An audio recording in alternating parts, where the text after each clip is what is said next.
já durante a graduação de terapia ocupacional, fui ficando muito convocada, né, muito curiosa e muito instigada aos pacientes, né, da área de saúde mental, digamos assim, né.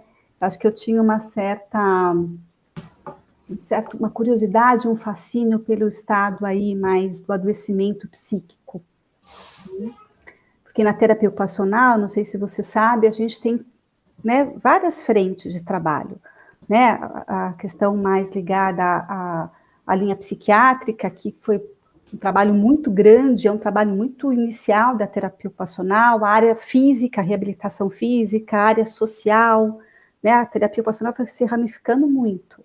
Uhum. Mas eu, enquanto estudante, já tinha uma inquietação, né, como é que as pessoas adoeciam daquele tanto, né, tive, não sei se chamo de oportunidade ou de conhecer os antigos hospitais psiquiátricos, né, e eu já ficava ali muito intrigada, como era tratar, né, aquelas pessoas que estavam ali há 30, 40 anos asiladas, né, e ainda mais inquieta quando eu percebia, ia descobrindo que o que eu fazia ali com elas, né, que era me dedicar a elas, tentar estabelecer uma relação, né, ofertar ali algum material que elas pudessem ali fazer uma construção de algo, eles respondiam bem a isso.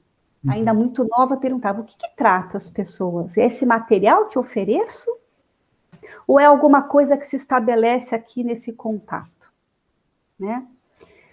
Bom, a graduação, a formação foi acontecendo, né? Me formei, era evidente para mim que era essa área que eu ia trabalhar, que eu tinha interesse, fui me especializar em terapia ocupacional em saúde mental, mas fui aí me dando conta que muitos fenômenos aconteciam, né? E eu não conseguia encontrar na terapia ocupacional respostas para isso que eu vivia ali nos atendimentos clínicos, né? Trabalhei em muitas instituições, desde enfermarias de psiquiatria, hospitais dias, ambulatórios, sempre inserida numa equipe multidisciplinar, né? Muito ali com os psiquiatras também, sendo muito sempre convocada e cobrada a explicar o que eu fazia, né? A eficácia do que eu fazia, né? E eu sabia que tinha ali uma intuição, né? Que não era exatamente a tela que o paciente pintava no atendimento, né? O tricô que se fazia ali, que era exatamente embora eu reconheça, né, ao longo do tempo, e hoje isso para mim é evidente, o sentido, né, do aspecto cultural, do fazer humano, né, que sentido tem isso? Isso para mim é evidente, mas isso tem que estar dentro de uma relação. E acho que são essas inquietações todas que foram me levando, né, a ter que buscar respostas, a encontrar, né, algo que pudesse responder. É quando eu chego na psicanálise. Uhum. Né? Isso é uma coisa muito interessante, Dri, essa questão que é isso, não é só dar um material para uma pessoa e ela elaborar alguma coisa, porque isso as pessoas têm uma história, exato, as pessoas vêm de uma cultura, de uma etnia, e os objetos culturais permearam a vida daquela pessoa, né? Então, vou dizer assim, uma pessoa que, sei lá, tinha uma avó que tricotava, e ela teve uma relação afetiva específica com aquela avó. Você entendendo aquela história, sabendo a importância daquele objeto, pode propor para ela aquele material e fazer junto com ela, você abre um campo de memória, de afetos, exatamente, que obviamente ela vai se ligar com aquilo de outra maneira. Exatamente isso. Né? Então não é só jogar alguma coisa. E aí que está, né, esse olhar clínico de fato, né? Isso, exatamente. Né? Você falou dessa questão da história. Uma das perguntas que eu me fazia quando eu lá era ainda estudante dentro do hospital psiquiátrico, né? Porque eu estagiei numa época bem da transição da reforma psiquiátrica, né? Então eu estagiei no Cândido Ferreira, um hospital lá próximo a Campinas, que era um asilo os pacientes estavam nus dos pátios ainda naquela época, Isso foi lá em 1994, por aí, né? E eu me perguntava, quem é esta pessoa? Que história ela tem? Né? Que história foi essa que a adoeceu, né? E tinha uma precariedade naquela época, não tinha registros quase. As pessoas estavam asiladas há 30 anos, não tinha história, né? E acho que isso que foi me levando para a psicanálise. Como é que o sujeito se constitui? Né? Quais são as bases para a constituição? Qual é a história? Né? E foi isso que foi me abrindo, né? E, curiosamente, quando eu fui estudar psicanálise, eu tinha muito claro que eu não queria me tornar uma psicanalista. Tinha para comigo isso, eu queria ser uma terapeuta ocupacional que fosse ali se alimentar um tanto, né, da psicanálise, buscar algumas respostas para as minhas dúvidas, mas eu tinha muito medo de né, sair do meu lugar, perder a minha configuração como terapeuta ocupacional. Isso foi um conflito durante anos, viu? O primeiro lugar que eu fui estudar foi o SEDES. Eu fiquei lá 3 anos no SEDES estudando. Quanto tempo depois de graduada?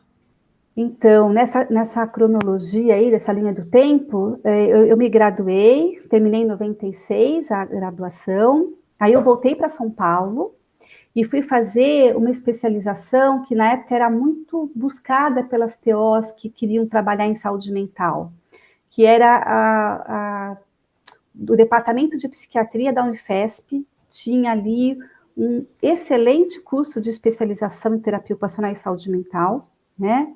Eu tive ali 2 anos de um estágio teórico-clínico de 40 horas por semana, né? Foi dali que eu entendo que eu tive mesmo contato com diversas patologias, diferentes tipos de equipamentos de tratamento. Aí junto com isso, eu fiz uma especialização teórica em terapia ocupacional dinâmica, só para terapeutas ocupacionais, durante 5 anos. Nossa, 5 anos? 5 anos. Ou seja, nessa época, essa questão da curiosidade, da busca pela psicanálise não era tão forte ainda. Não era forte, eu estava ali bebendo da terapia ocupacional. As voltas de querer entender que história é essa que se trata, pessoas fazendo atividades, né, levando em conta outros aspectos que não é o que o psiquiatra vê, que não era exatamente o que o psicólogo trabalhava, né. Depois que eu terminei essa formação em terapia ocupacional, em saúde mental e terapia ocupacional dinâmica, eu precisava, João, arejar a minha cabeça. Porque ainda assim eu tinha questões, né? Eu tinha dúvidas. Foi quando eu encontrei o SEDES, mais uma perspectiva de arejar a minha cabeça. Então, o SEDES entrou na minha vida no ano 2000. Então, eu graduei em 96, até no ano 2000 eu estava ali só na terapia ocupacional e me verticalizando na terapia ocupacional. Então, em 2000 eu fui para o SEDES. Uma pergunta antes da gente passar para o momento SEDES. Nesse momento aí, institucional, né, com a Unifesp, você atendia num consultório particular ou não? Eu comecei em final de 98, eu terminei a especialização. Eu atendia um ambulatório lá que chamava Ambulatório de Crise. A gente atendia os pacientes por 12 semanas. Era um projeto muito bacana. Os egressos da enfermaria de psiquiatria. E aí uma paciente se vinculou muito a mim e o estágio estava para terminar. Terminando o estágio, ela tinha que ir embora. E tanto eu quanto ela ficamos numa questão, né? Foi quando a supervisora desse estágio me disse, por que você não aluga uma sala e continua atendendo essa pessoa? Então, eu comecei o meu consultório de terapia ocupacional em 1998, final de 98.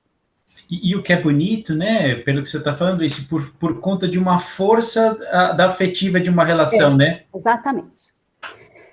E aí eu trabalhei como terapeuta ocupacional em consultório, né, de 98, João, até 2008.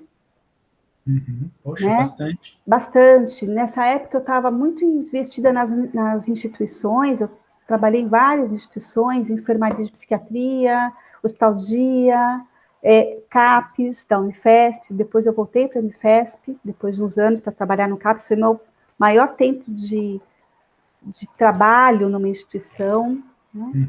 E o consultório sempre paralelo, pequenininho, porque eu não tinha nem tempo, né? Mas sempre ali eu tinha alguns pacientes. Agora, uma outra questão, porque eu sei que você também já fez o AT, né? Sim. O AT também entrou nessa época, vai entre 98 e 2008. Foi. Então, instituição, consultório e o AT também era uma outra modalidade? Olha, o AT entrou em 98. Eu acompanhei um rapaz, um jovem de 20 anos, 20 e poucos anos, durante 3 anos. Olha. Aos finais de semana. Foi justamente na época da minha especialização na Unifesp. Né? Ele participava de alguma instituição? Ele participava do Hospital Dia que eu vinha trabalhar depois. Tá. Né? Eu fui ali chamada por uma pessoa que me conhecia, sabia que eu tinha feito curso, e acompanhei esse rapaz por 3 anos. Eu acompanhava sábado e domingo esse rapaz. Né? E aí ter ido para o AT ainda me lançou mais ainda nas dúvidas, nas incertezas, uma terapia ocupacional que isso é extensão da terapia ocupacional, isso não é uma extensão da terapia ocupacional, que clínica é essa, né? Tudo estava aí nesse caldeirão desses anos todos. A terapia ocupacional nasce como profissão depois da Primeira Guerra Mundial, né? Os soldados voltavam da guerra, muito perturbados, mutilados, né? E eles precisavam ser assistidos, precisavam ser ali readaptados à sociedade, né? E foi uma assistente social, Eleanor Clark Schlegel, que começou a formar um curso de mulheres, que eram as mulheres que estavam ali disponíveis, as jovens que foram estudar, né? Um pouquinho, como é que eles iam receber esses soldados. Aí que começa a surgir a terapia ocupacional. Interessante, um trabalho de aterrar novamente a pessoa, né, fazê-la mergulhar na cultura novamente. Na cultura de novo, né? E os cuidados naquela época, né, eram cuidados muito ligados às atividades cotidianas, porque eles voltavam, né, mutilados. Então, eram adaptações da vida cotidiana, né? Eu fico imaginando que essa área, por exemplo, da enfermagem, da fisioterapia, da TO, da assistência social, pelo que você vai falando, era meio que integrado, né? Uma única figura devia fazer meio que todo esse trabalho, né? Exato, né? E eu estava pensando, né, nisso que eu fui lá agora, lá atrás, na origem da profissão, né, que foi uma assistente social, né, que fez isso. E eu penso um pouco, porque sabe que eu estudo Winnicott, né? Depois eu posso até chegar aí como é que foi chegando no Winnicott. Mas que também uma assistente social, né, foi quem ajudou muito o Winnicott ali, né? Assistentes sociais psiquiátricas, elas tinham um papel muito importante, né? Então, de fato, acho que tem um leque de profissões, né, que ficaram aí muito dedicadas a esses cuidados, né, do humano. Só que eu acho que sentia isso na TO, né? Acho que eu sinto isso, talvez essas outras áreas que lembrou. Uma carência de poder aprofundar alguns estudos, alguns entendimentos do humano. Acho que profissões que ficaram muito convocadas a um cuidado mais objetivo, mais prático, mais pragmático, né? E acho que essa foi a minha busca. E é interessante você falar isso, Dri, porque eu acho que também coincide com essa questão de aonde que o saber intelectual estava naquela época, né? Então, é isso, a gente está falando de Primeira Guerra Mundial, quando você cita o Winnicott, a Claire Winnicott, Donald Winnicott, a Segunda Guerra Mundial. Exato.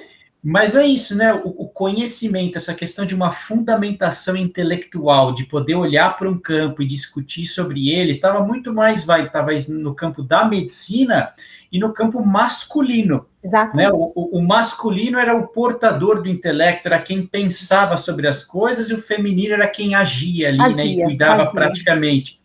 A gente está nesse momento, né? Onde as coisas estão se mesclando muito mais. Exatamente, isso mesmo. A terapia ocupacional sempre viveu, né, essa condição.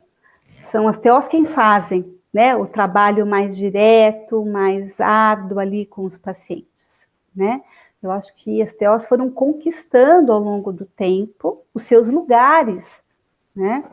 Eu não sou dessa época, felizmente, mas a geração que me formou na terapia ocupacional não tinha assento em reuniões clínicas. Não tinha.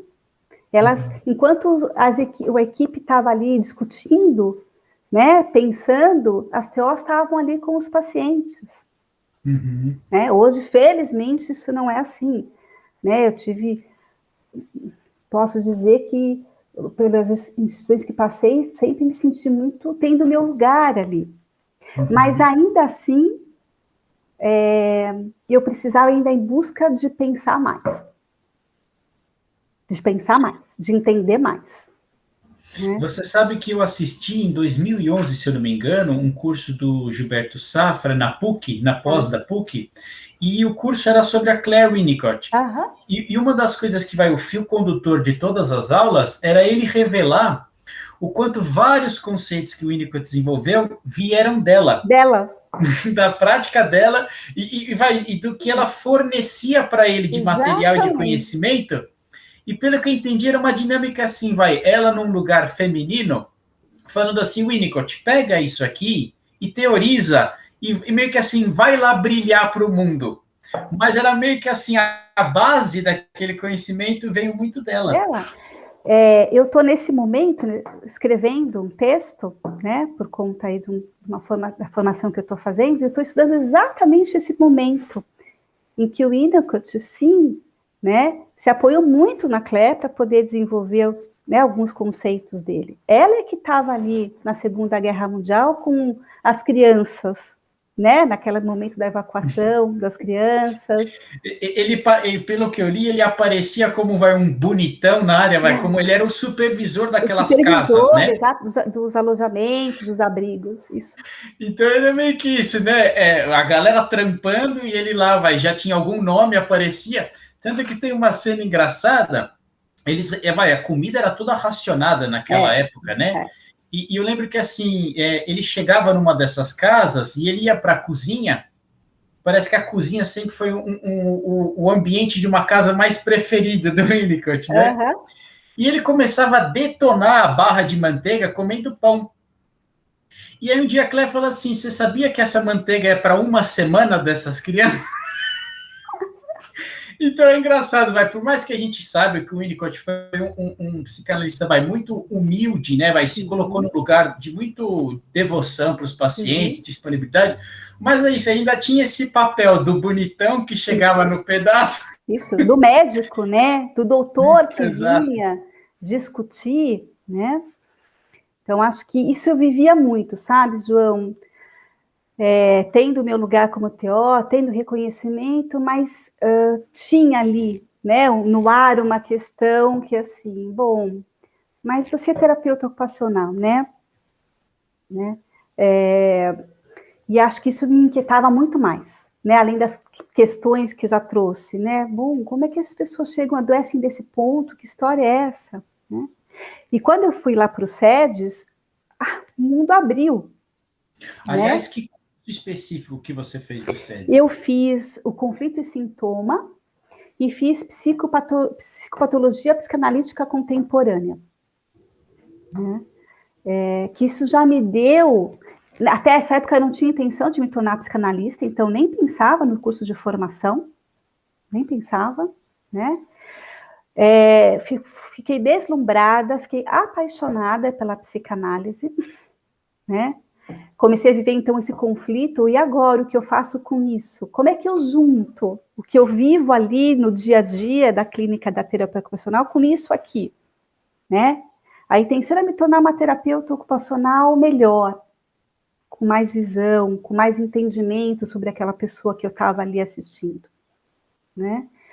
Mas aí também descobri que a psicanálise freudiana, que acho que tinha que começar por ela, que me fascinou, mas ela também não me respondia exatamente as minhas inquietações com os psicóticos. Imagina. Não me respondia, né?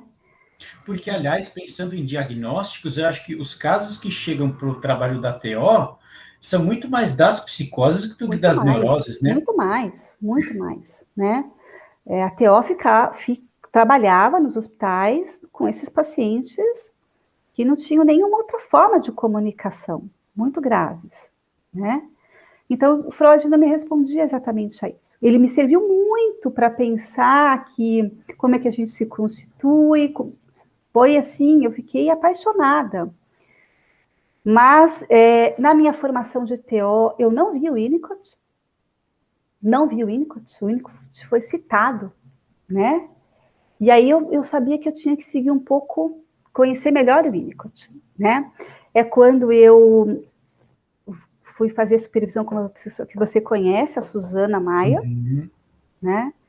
Que eu fui ali pensando que as supervisões que eu fazia com terapeutas funcionais eram ótimas para me dar ali o sentido do que eu fazia, mas também não me respondiam. Foi quando eu fui ali buscar a Suzana, né? Que, aliás, é uma pessoa que fez justamente essa migração, né? Essa migração. Ela começou na fono, né? Na fono. E depois se torna, abandona, né? Acho que Exatamente. completamente a fono e se torna psicanalista. A Suzana foi me ajudando muito a pensar que em algum momento eu tinha que fazer uma escolha. Porque qual eram os conflitos seguintes, né, que foram surgindo com essa proximidade com a psicanálise, com esse pensamento que foi ficando enriquecido por ela? Quando eu recebia um paciente para terapia ocupacional, eu já não me sentia só podendo juntar as coisas e ser uma boa TO. Eu já estava muito inclinada. A minha escuta estava muito mais aguçada do que a minha possibilidade ali dessas construções, né? E a Suzana foi me ajudando a pensar que em algum momento eu teria que fazer uma escolha, né? E acho que eu sou muito grata a ela porque ela me ajudou a fazer essa passagem, né? Me ajudou de fato. E aí foi acontecendo essa passagem, foi acontecendo, né? Agora, o que eu me pergunto, Adriana, é se assim, porque eu acho que esse seu passado, vamos dizer assim, não tem como apagar ele. De alguma forma, por mais que você tenha em algum momento feito uma escolha, você tem, vamos dizer assim, você porta um conhecimento, um modo de se relacionar com a materialidade que obviamente deve comparecer na sua clínica psicanalítica, né? Você consegue ver isso com clareza, esse seu diferencial da sua formação com os pacientes? Hoje, quando eu digo hoje mesmo, João, de algum tempo para cá, é que eu lido melhor com isso, né? É que eu me dou conta que eu tenho, sim, uma bagagem que eu posso e devo fazer uso em alguns momentos com alguns pacientes, né? Durante o tempo foi difícil conciliar isso, né? Se eu estava ali como, né, terapeuta, não terapeuta ocupacional, eu não conseguia, não me autorizava muito. Aliás, desculpa te interromper, mas quando você fala em autorização, né, Adriana, a gente sabe que dentro da psicanálise existe um superego, né, técnico da clínica psicanalítica que coloca sempre a pergunta na nossa cabeça: será que você está atuando? O trabalho aqui, né? Então acho que vem, quando você fala de autorização, fala desses medos que todos nós temos, né? Exatamente. Eu não sabia se eu podia fazer aquilo, eu me sentia, né, fazendo alguma coisa errada, né? E eu acho que isso foi, acho que uma das questões que eu fui me dizendo, eu tenho que fazer uma escolha, né? Mas hoje eu lido com muita naturalidade, né? Eu tenho hoje no consultório um paciente bastante grave, né? 2, na verdade, um que não tem como atendê-los como psicanalista, né? Sem fazer uso de um objeto mediador, sem fazer uso ali de alguns materiais em que, né, a gente possa ali ter uma interação e uma produção, e que dali surjam umas histórias, e dali a gente possa trabalhar questões da vida deles. Né? Nossa, que bonito você falar isso, porque de fato me dá a impressão que é isso, é uma clínica que está em plena maturidade. Né? Quando você precisava segmentar as coisas, me parece que você não alcançou uma integração ainda da sua vocação, né? Que bonito esse momento que você está. E eu acho que é isso. Por exemplo, o Winnicott, ele é uma pessoa que contribui muito para um profissional fazer esse tipo de integração, né? Tem frases dele assim, por exemplo, faço psicanálise com o paciente que é quando ele precisa. Quando ele não precisa, eu faço uma outra coisa. Uma outra coisa. Essa outra coisa, ele abre um universo para a gente, né? Essa maturidade, acho que essa palavra é boa. Acho que eu me sinto nesse momento de ter essa tranquilidade de olhar, né, para quem chega e entender qual é a necessidade. Né? Qual é a necessidade? Né? Mas isso, dá para falar isso com você hoje com tranquilidade, porque acho que está integrado, tem acento. Mas foi toda a minha tarefa, né? Desde que decidi ser terapeuta ocupacional, desde que decidi trabalhar com essa população, né? Um sofrimento grande, psíquico, que eu tive que fazer muitas costuras. Sim, e muitas costuras, e eu acho que é isso também, né? Essa questão que eu acho que a maturidade, ela sempre fala também de uma certa subversão. Né? Não tem como amadurecer, ou como dar um gesto, oferecer um gesto para o mundo, ou como colocar a nossa singularidade, a nossa vocação, se a gente não subverter a tradição. Né? Outra coisa, o Winnicott também sempre fala isso, né? De que a novidade, ela surge da tradição. Acho que você foi obediente e respeitosa à tradição até um certo ponto, mas assim, se eu quiser nascer aqui do jeito que eu sou, eu vou ter que fazer uma subversão. Exatamente. E quando você fala de autorização, me parece bem isso, assim, você subverteu um campo. Sim. Mas é aí que aí você traz uma novidade, né? Sim, sim. É exatamente isso, acho que você resume bem, né? Enquanto eu estava ali, mergulhada na terapia ocupacional, trabalhando, fazendo meu trabalho e me surpreendendo com aquilo, vivendo experiências ali, mas estava ali sempre com alguma coisa que não me deixava confortável. Quando eu conheço a psicanálise, me encanto por ela e ela me abre o mundo, né?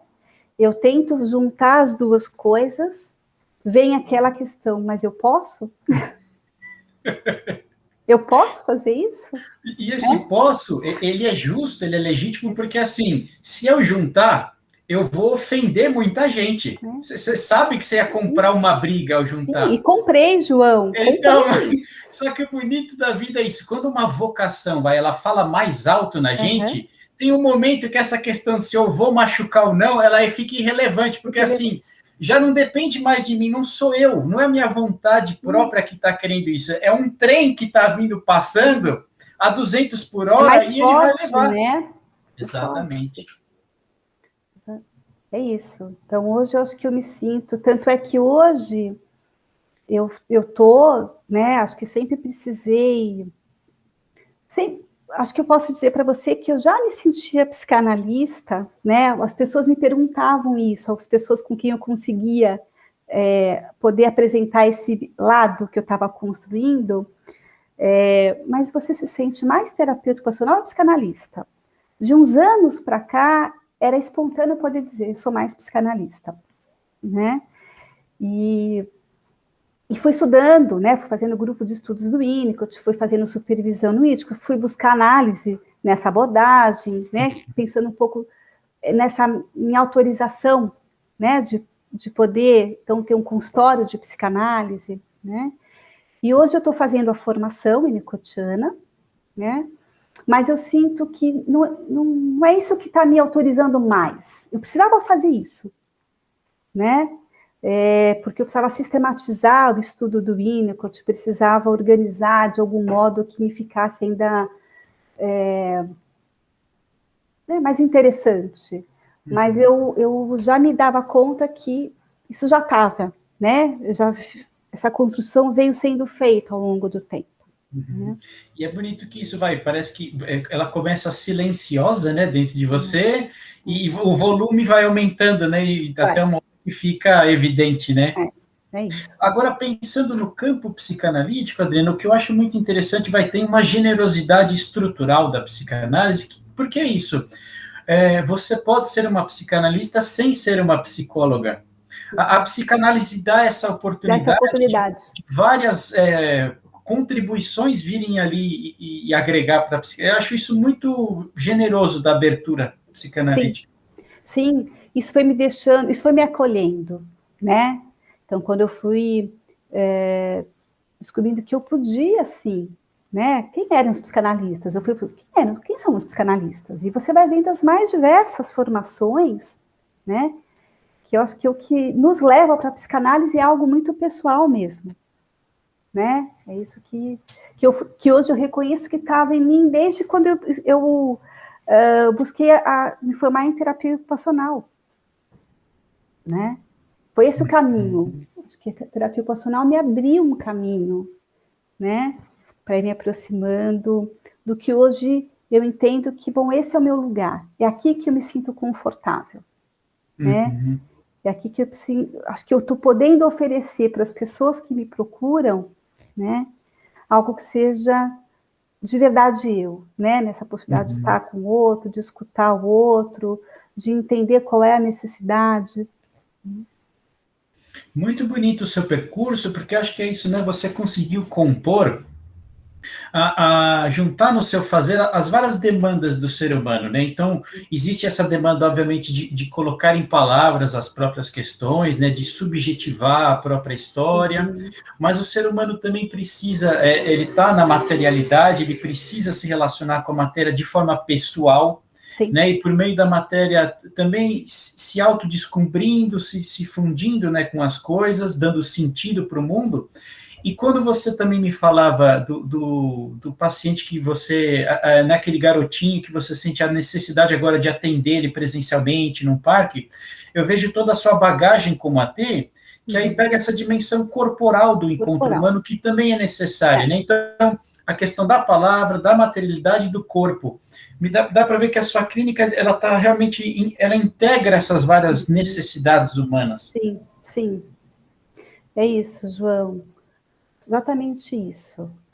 Eu estou aqui me recordando, né, que uma das coisas que eu fui pensando, por que eu fui buscar a terapia ocupacional, né? Eu sabia que eu queria ter um trabalho na vida, né, ter uma profissão que cuidasse das pessoas. Isso eu sabia. A terapia ocupacional me chamou a atenção porque tinha essa coisa desse desafio, dessa coisa diferente, que era cuidar de pessoas gravemente adoecidas, né, fazendo atividades, né? Isso para mim era um desafio. Como se faz isso, né? E acho que hoje, atendendo esse garotinho, atendendo um psicótico adulto, né, eu consigo entender a dimensão, né, o sentido, né, que acho que foi o único que me ensinou isso, né, de você estar disponível, né, com o corpo, né, com os aspectos da sua cultura, com as diferentes linguagens que você pode apresentar, né, o tempo que você apresenta algo. Isso foi o Winnicott que me ensinou.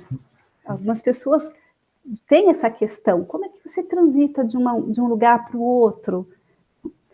Eu pensei que isso podia ser, acho que pessoalmente para mim foi muito importante fazer essa retomada, né? Olhar para trás, né? Talvez seja útil. Eu acho que dá um encorajamento para algumas pessoas que estão vivendo isso, ou que estão vivendo e que nem sabem, nem formalizaram ainda esse incômodo. Sim. Então, acho que assim, poder ouvir um relato como esse assenta muita coisa, encoraja, mas eu acho que mais ainda, porque isso fala quase de uma pessoa que está em dúvida, o seu relato pode ajudar uma pessoa a dar o salto, a dar um primeiro salto de uma decisão. Mas o que eu acho mais legal ainda, a contribuição que eu gostei mais e que me surpreendeu, porque foi surgindo no caminho que a gente fez, é essa questão da maturidade que você alcançou de integrar isso. Porque é isso que é interessante, você está chamando de transição. E, de fato, eu acho que no início você fez uma transição, mas hoje você não fala mais do lugar de alguém que fez uma transição, porque a TO ela já está presente na sua clínica psicanalítica. Então, não é mais uma transição, você fez uma síntese. Sim. E eu acho que é diferente falar de transição e de síntese. No começo foi uma transição, sim, mas hoje não é. Não é. Eu acho que, assim, para uma pessoa que está em dúvida, o seu relato faz com que ela possa sonhar também em um dia integrar esses vários elementos. Então, acho que é uma contribuição maior ainda do que a gente imaginava que você acabou oferecendo. Acho que sim, João. Acho que verificar, sim, se tratou de uma necessidade lá no passado de uma transição, mas que de fato eu descubro, depois desse amadurecimento, dessa maturidade conquistada pelo tempo e pelo percurso, que não se trata de ter que ir de um lugar para o outro, se trata de poder, né? Sim, você pode perguntar, você hoje é uma terapia ocupacional? Não recebo nenhum paciente para terapia ocupacional. Quando os colegas me procuram, eu encaminho, né? Mas, quando eu estou ali com um paciente no meu consultório, fazendo psicanálise, não tenha dúvidas de que eu uso, né? Disso que está em mim, eu nem sei, nem dou nome, não, isso vem da terapia ocupacional. Essa sou eu, né? Eu como pessoa, eu como terapeuta.